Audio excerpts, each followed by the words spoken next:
Ever met a foundation that does it all? Say hi to NARS Light Reflecting Foundation. Makeup meets skincare in a bottle.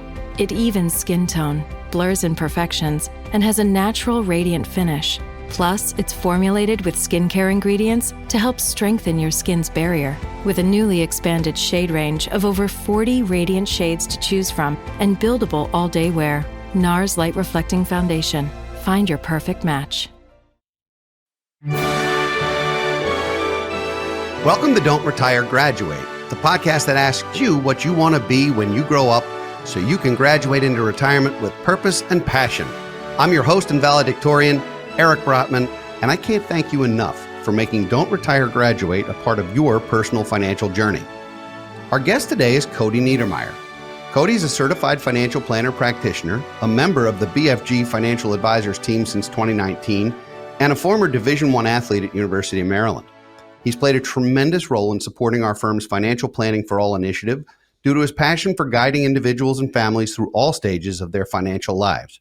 Most importantly for today's episode, Cody's a newlywed, and he's agreed not only to talk about best practices for couples who are planning to get married, but also to be on the hot seat today so we can see how well he and his bride fared through the process. Cody, welcome to Don't Retire, Graduate. Eric, I appreciate you having me on, and I am excited to be in the hot seat. Well, I think this is going to be a lot of fun. And, I'd like to talk a little bit about you and how you got into the business and why and what you're passionate about. And then I want to shift and talk about what young couples, particularly who are contemplating getting married, have to think about financially in advance, and then through the process of planning and paying for a wedding, which is no small thing. I mean, even the engagement ring is no small thing. But let's start with a little bit about you for our audience. What brought you not only to financial advising, but to BFG? Yeah, so you're going to love to hear that this all started with a conversation with you. I was a guy who, as you said, played Division I soccer at the University of Maryland. I thought I was going to be a soccer player forever. And then you graduate and you think, what's next?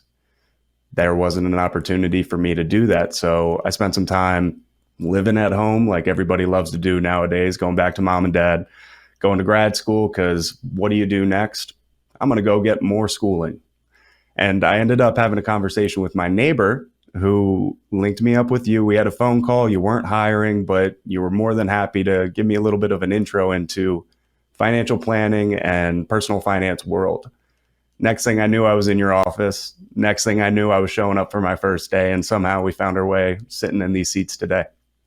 Well, it has been 4 years, and it's been fun to watch your personal journey, your professional journey in that way. Let's talk about your other personal journey that's just happened, which is I was pleased to witness your nuptials not that long ago. So tell us a little bit about that relationship and a little bit about not only how you kids met, but how you got to the point where you are today. And we'll talk a little bit about your personal story. Yeah, so I think everybody's goal is to marry up, and I was able to fool her into actually going through with a wedding. But Nellie and I, we met at the University of Maryland. She was also a soccer player there. We were good friends for a long, long time. And what she loves to tell people is I had a lot of growing up to do before we were able to take these next steps. So I went through the grueling pit. I found my way through. We were able to, rekindle a relationship after school. And somehow we found ourselves standing at an altar together, and looking down at a calendar about a month and a half ago. So Cody, if you married up, which I grant you is sage advice, does that mean Nellie married down? That just means that I was able to fool her. I was able to disguise it. Well, that's terrible. And I hope if she hears this show, and she will, that she knows that that's the way you're speaking about her currently. So before you even begin walking down that aisle, you have to do some planning. And some of that planning is financial. So let's start at the beginning. Did the two of you have any conversations about finances long before an engagement ring? Like, did you know what one another's situation was, what your career aspirations were, maybe what your financial baggage looked like? When did you have that conversation for the first time? Yeah, so we were able to have that conversation pretty early in our relationship. And as a financial planner, I'm going to be completely open and honest here. It should have been way more in depth than what it was. We had an idea of debts each other had, which is super important. We had an idea of, are you a spender versus a saver? And we were able to just really get to know each other on that level. Looking back now, and what I tell clients and what I'm going to tell people on this podcast is, don't be afraid to ask the hard questions. The hard questions of, what are your short-term goals? What are your long-term goals? Because finances is one of the biggest reasons we see issues with relationships down the line. Nellie and I were lucky enough. We're very similar thought process on how to go about finances. Not everyone is so lucky. So having those conversations early is one of the first things I tell people. A client who is in a significant relationship with someone, a client who's even single, of starting to create an idea of what you're looking for personally, because whether you're simpatico with other people or not is going to be a huge thing of whether the relationship is going to be successful or not. So you counsel young couples all the time about this kind of thing, and you use the word simpatico, and you and Nellie had that in common. How do you address challenges when maybe they're not lined up and there is some potential conflict that you see on the horizon as a professional? I think that's an interesting question, because when I have my hat at home on now, which is now the husband hat, that's how she sees me. It's not the financial planner hat that my clients see me and talk to me with on a daily basis. So now it's looking at one of the great benefits we have in our firm is free financial planning, if you work here. And I work with a different financial planner in our firm who, when Nellie hears something from me, she says, oh, great. When she talks to Yanni, which is one of the other CFPs and principals of the firm, it's like, oh, we should do that. Why didn't you tell me to do that? And it's a very different dynamic, but it's something that not only holds me accountable, it holds us accountable just on a personal basis of reaching those goals that we've established with each other.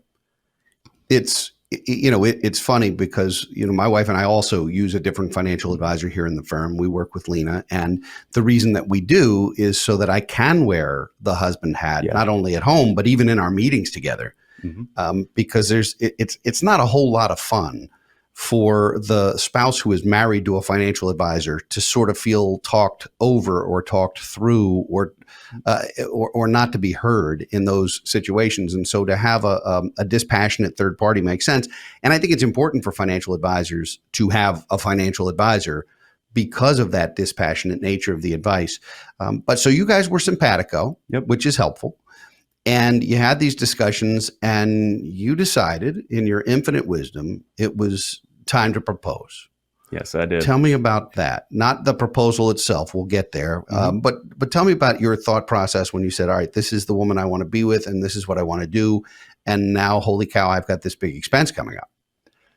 My thought process, she made very easy of what she was looking for in a ring. Oh, so I was able to get a good picture of, what she was looking for. And I'm one of the few lucky people in the world of, hey, she would rather spend that money on a house or a vacation versus something that she's going to wear 50% of the time while being a nurse. She has one of the nice plastic rings that she wears to work when she's working her 12-hour shifts. And she loves it. We got her a couple different colors. I think it was $15 off Amazon. That is not to say it got me out of buying her a ring. Okay. I was able to have an emergency fund ready, and I was planning accordingly for a few months leading up to it of, hey, this money's going to cash. I know what it's earmarked for, and it's the ring that she's always wanted. I never even considered getting my wife a plastic ring, but it has dawned on me now that that's a fantastic idea. And it's a beautiful thing. I would probably be in serious trouble. I'd probably not be married, actually, but nonetheless. So you had a discussion about the ring. She described what she wanted. So she knew this was coming, though she didn't know exactly when. Yeah. There was some element of intrigue. Mm-hmm. Tell us about the big day where you hit one knee and good things happened. Oh, the big day. I was definitely more nervous than I am right now. Well, that's good. Tell you. Yeah. I had an opportunity. She's originally from Albuquerque. So we had a week or two we were able to get out there where I was able to talk to her mom prior to, and that's a side note for all men on the call. Talk to the parents beforehand, whether you need to or not. It goes a long way with the future misses. Once I got the okay, the cash savings was on. I got the ring, and one of Nellie's favorite things to do is be outside and go on hikes. Luckily, being in Maryland where we're at, we were only a quick I think, hour and a half, 2-hour drive away from Harper's Ferry. Made her way up a mountain. I dropped to a knee. A couple of her friends were there to take pictures, and she describes it now as the second best day of her life. When I get her a dog in the future, it'll be the third best day. Well, we'll get to dogs and children at some point in this conversation. You're not getting away with that. It's funny because I also asked my wife's parents. I asked her father for her hand, and this is a true story. I went out. This was a 300 and some odd pound man who played football for Penn State. He was a massive dude, and he had a 3-pound dog. And so this massive dude is out walking this 3-pound dog, and I decided to walk the dog with him, which was a red flag to the whole family because that was preposterous and would never have happened. But nonetheless, I go out and I said, Ron, I'm in love with your daughter, and I'd like to ask her to marry me, but I would never do so without your blessing. And as only Ronald Patrick Hanley could, he channeled all of the wisdom he had, and he said, "Are you going to pay for her car insurance and her cell phone?" That's a good question. So help me. And I was like, yes. He said, welcome to the family. So I was able to tell my future fiance that her father essentially sold her for $300 a month or something, which it still strikes me funny. But okay, so you proposed on a hike. Yep. She said yes. Whether that was at a moment of weakness or not, we don't know yet. But she said yes. And then it came time to start thinking about living arrangements, presumably, or were you already living together at that point, or was this what was the transition process for housing discussions? Yeah.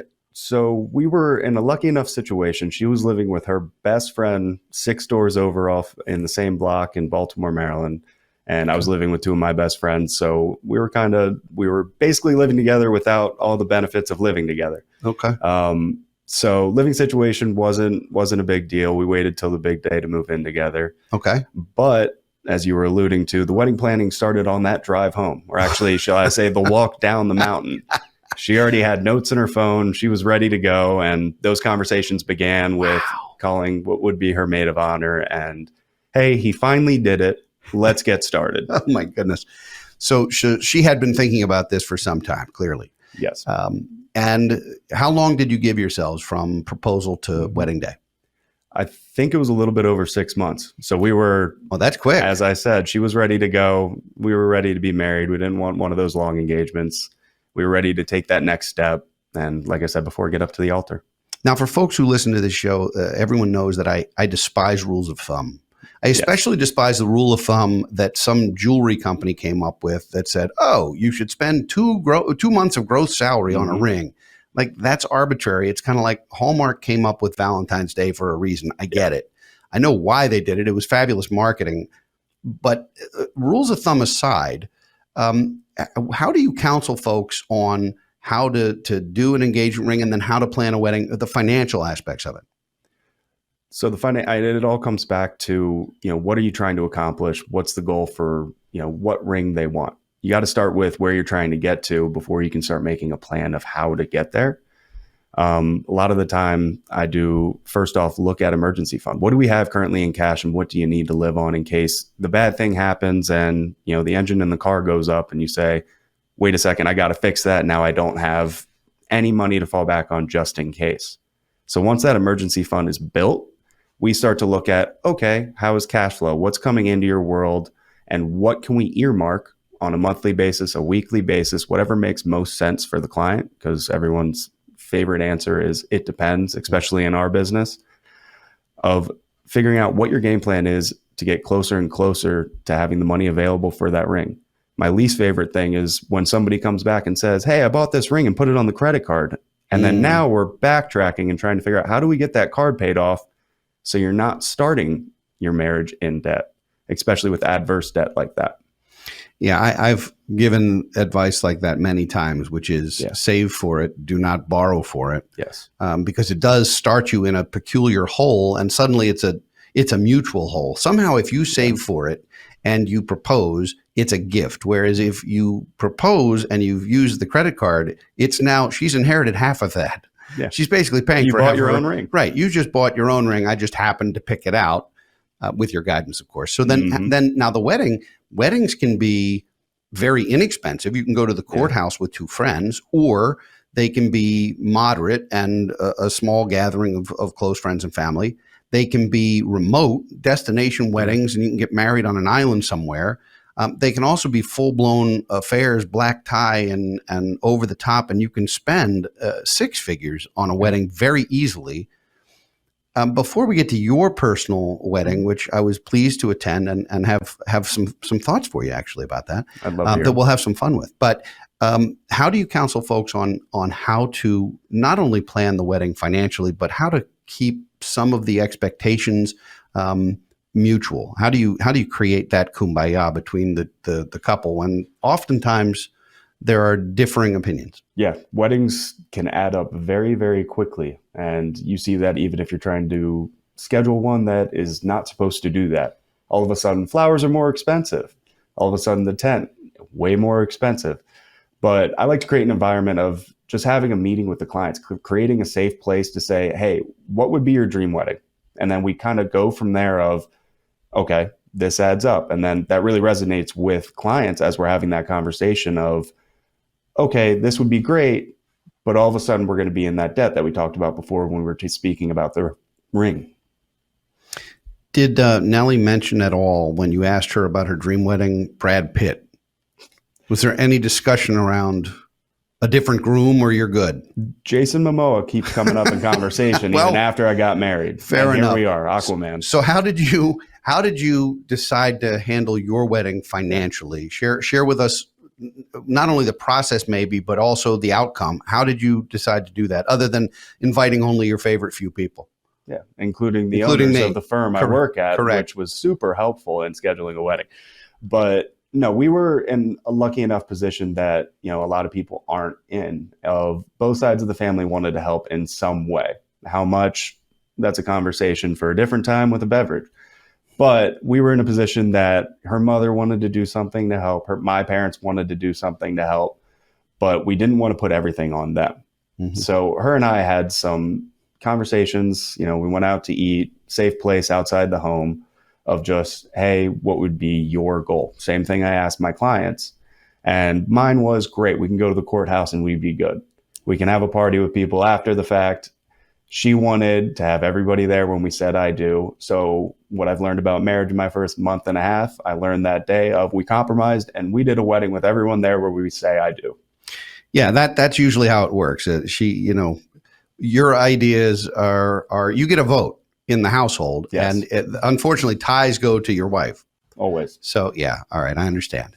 So you had the nuptials a couple of months ago at this point, and now you have to talk about other decisions. One of them being, is there going to be a name change? Yep. And the process around that and some of the expense and inconvenience around that.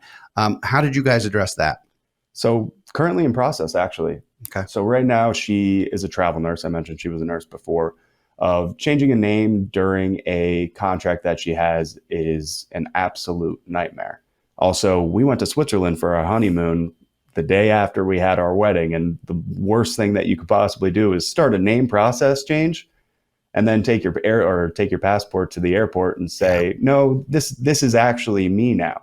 Yeah. So name change process is in or on hold at the moment. And we're currently working through, when's going to be the right time frame to do that. And we're looking at it once this first contract is over. Okay. And that's excellent advice in general. If you're going to travel for a honeymoon, don't start the name process while you have boarding passes already and passports and driver's licenses and all that stuff ready to go. Yeah. Make sure you've got a period of time where the slate is clean to do that. Yeah. So now you've done Switzerland.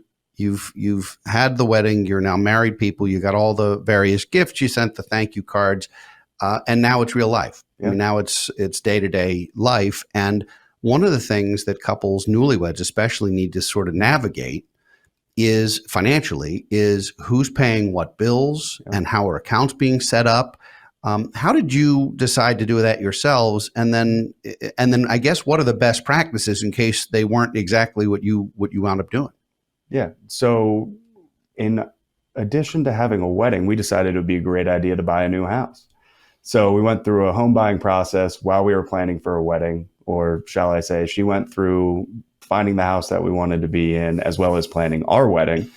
And from there, we were able to get the house, and then everything was set up under my name from the start for the bills, the mortgage, of making sure it was getting paid. So right now we're in the process of asset titling. So we're looking at our bank accounts, we're looking at our checking and our savings accounts. We're adding each other on each of the accounts. And our big idea of what we're trying to do right now is we're going to have one joint savings account, which will be our emergency fund, our vacation savings, our travel savings account. And then we have two checking accounts, which I think a lot of people have different conversations about, of whether, hey, we should have one checking account, everything should be in one spot, all the bills are paid from there. What we're looking to do right now is take it step-by-step process and find out what we're comfortable with. The first thing, like I said, is we're getting our names on each of our accounts, where if something happens to me, and during these examples, I always give myself, because I'm not going to put her in any bad position. Let's say I get in a car accident and she needs to get access to my account. Her name's on there. She can go into my checking. She can pull whatever we need to pay those bills. If she wasn't on the account and we don't have estate planning documents, which I'm sure we'll touch on today or another day, and she doesn't have access to make financial decisions on my behalf, it becomes an absolute nightmare of these things don't get paid. When mortgages don't get paid, the bank comes and says, well, this is my house again. And that's what you're trying to avoid in these situations. So generally, what I've been advising couples to do, and what my wife and I have done, is we do have two checking accounts. They are both joint. One of them has me as the primary tenant, and one of them has her as the primary tenant. So we each have our own ATM cards. You know, you don't want to use a debit card and mess with balances if you don't know what one another are spending. If she wants to buy me a gift, which if she's listening, I'd love a gift. If she wants to do that, there's an account that she can use for that purpose. And the same thing on my end. And then you decide who's paying which bills out of which account, whether they're all being paid by one or whether they're being paid in a shared way. And it really doesn't matter which paycheck goes into which account. It's all your money collectively. So generally, that is a good idea.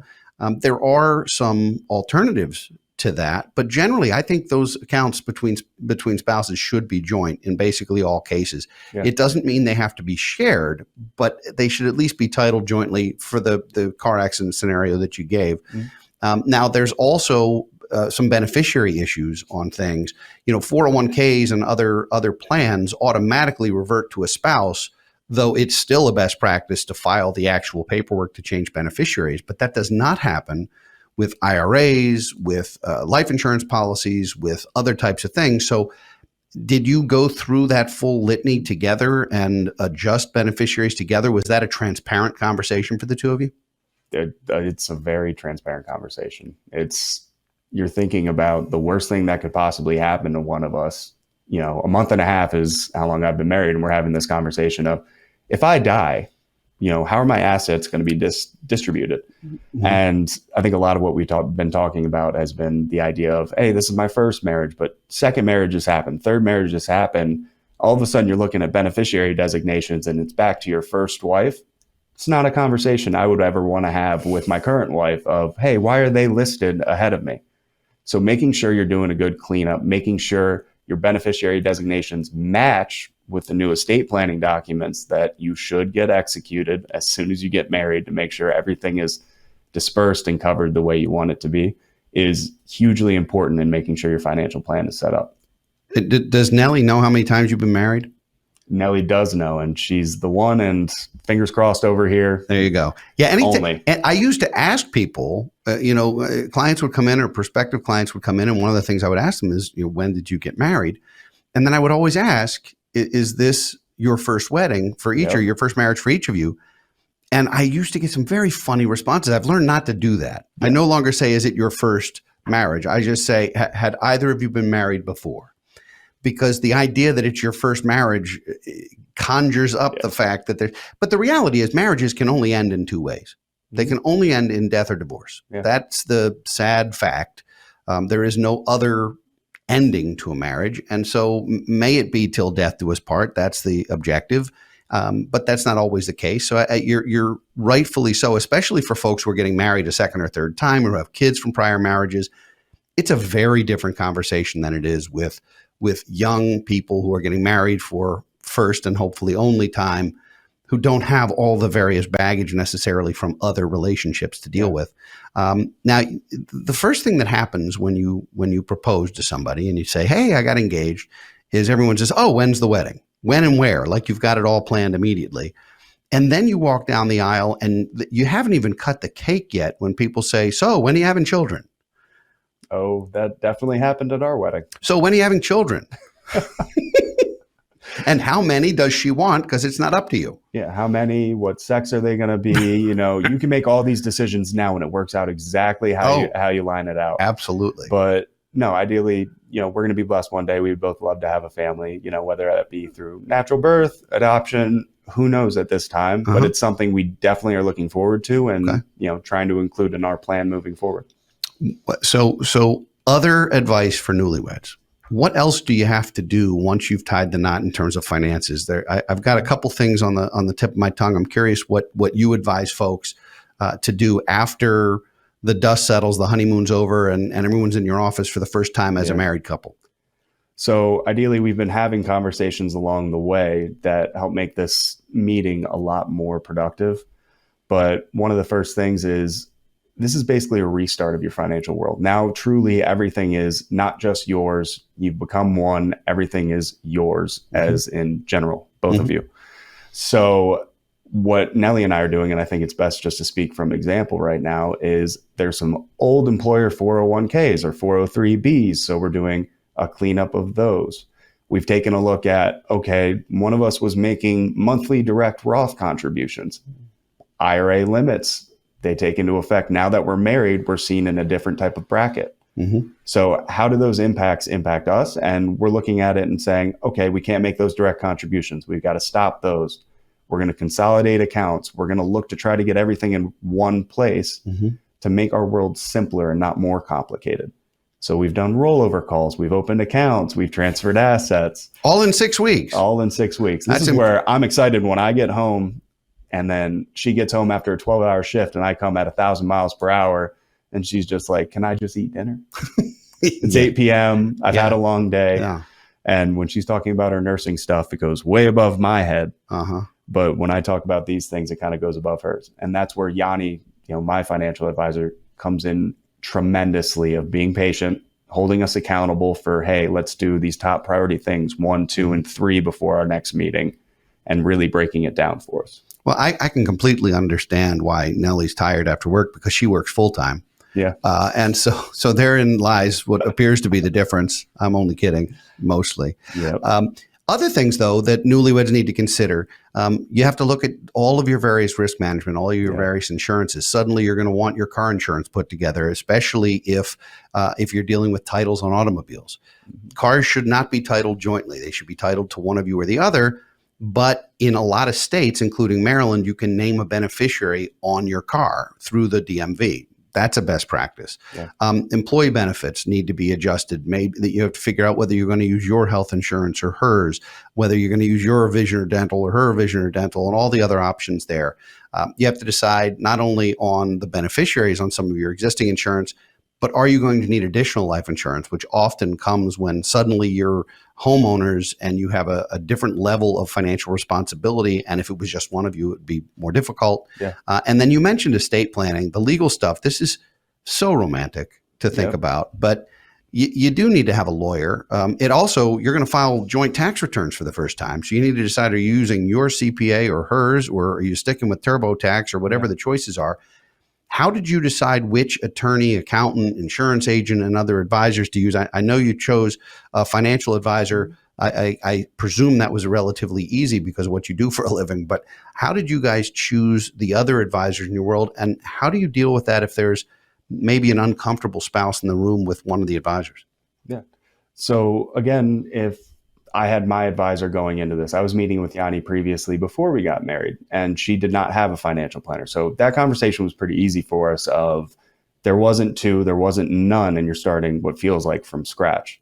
So making that introduction, who she already knew Yanni, so this was kind of an easy way for us. But if you have two people who both have financial planners, sit down with both of them, interview them both, and see what's going to be best for you guys moving forward as a couple.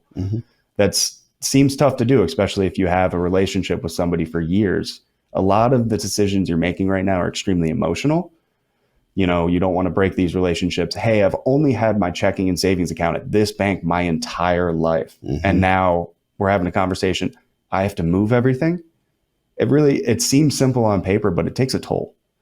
Yeah, no, and for people to get attached to a commercial bank is peculiar, but it's also true, and it's force of habit, and I know where my branch is, and I know, I mean, even branches are barely needed anymore, but still there's that conversation about comfort zone and the website and the access. How'd you decide on how you're going to file your taxes as a married couple? Yeah, so this is where it's a little complicated, but it's also a little bit easier. She is originally from Albuquerque and she's travel nursing. So address is still through Albuquerque. She's paying her mom rent the entire time she was here. And she's had her taxes done through a CPA in Albuquerque, a family friend of theirs. And, now we are in Maryland, mostly full time now. She's still going back, helping with some family things. But where we're at, geography is a huge reason. We're going to probably stick with the CPA that I've been using. That's been a part of the conversation. Nothing finalized. Again, open book over here for everybody listening. So on that front, estate documents, same idea. We see ourselves being in Maryland full time, or actually moving forward. And you want to make sure that you have estate planning documents done in the state you're living in, especially if you see yourself there for the foreseeable future. State laws differ. The attorneys in that state know the ins and outs of what's going on there. Financial planners have an idea. We're not experts. We can point you in the right direction and link you up with somebody if you need to be. But mostly just based off geography, that's how we're making most of our decisions right now. So I know we've only scratched the surface on the newlywed conversation, but hopefully I think you've given some terrific pointers, and you've been very transparent with us, which I very much appreciate. And I hope you're still married after this show is live. I do as well. That would be helpful. I have to ask you a very important question, though, because as you know, being a fan of the show, I need to know what you want to be when you grow up. And knowing you as I do, you have an enormous amount of growing up to do. So I'm excited to hear your answer. I'm following in your footsteps. We both have a lot of growing up to do. Excellent. And a lot to look forward to in the future. Right now in the short term is, just continuing to help clients, continuing to build BFG's financial planning for all program, which is just creating a platform for anybody to have access to a financial planner.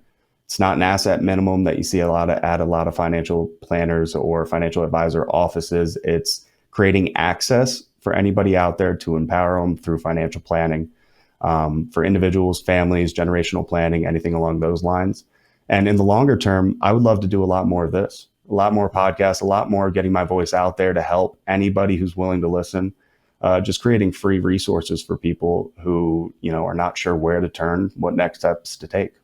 I have no doubt that will be what's happening in the future, and I wish you luck with that. It's actually a lot of fun, and it is empowering people, and that's nice. So we need an extra credit assignment, maybe that's out there, and I'm going to ask you to make this extra credit assignment something that could be used at any stage of this process. So whether you're just dating, whether you're engaged already, whether you're preparing for all those various steps that we talked about, one extra credit assignment that folks can take away from this episode.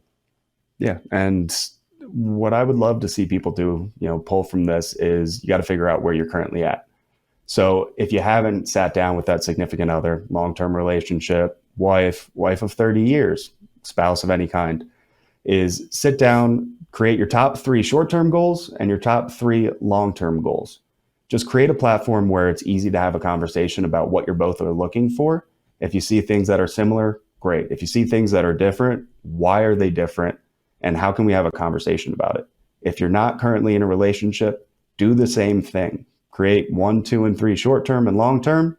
And then that's going to help you when the time comes of you are in a relationship, you are getting married.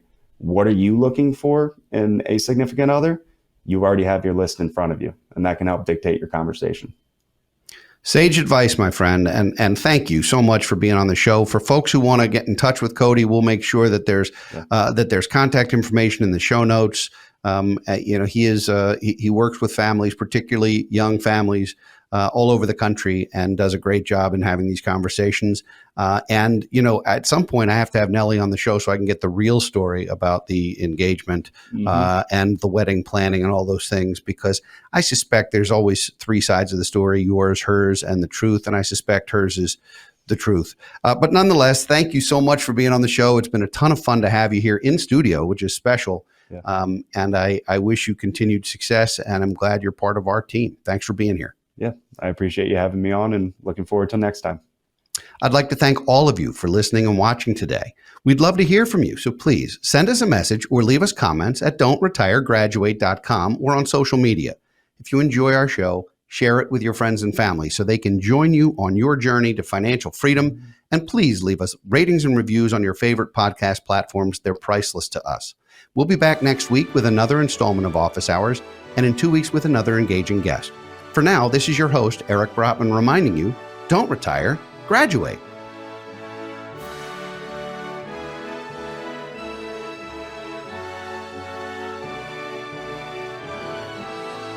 Securities offered through Kestra Investment Services, LLC, Kestra IS, member FINRA SIPC. Investment advisory services offered through Kestra Advisory Services, LLC, Kestra AS, an affiliate of Kestra IS. Kestra IS or Kestra AS are not affiliated with Brotman Financial or any other entity discussed.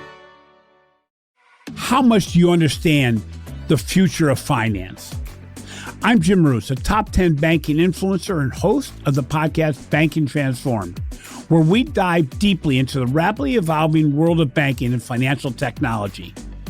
Join me as I interview industry experts, thought leaders, and innovators as they unravel the latest banking trends, disruptions, and game-changing technologies reshaping the world of finance. Redefine your understanding of the banking ecosystem. Subscribe now to Banking Transformed, available wherever you get your podcast and now available on YouTube.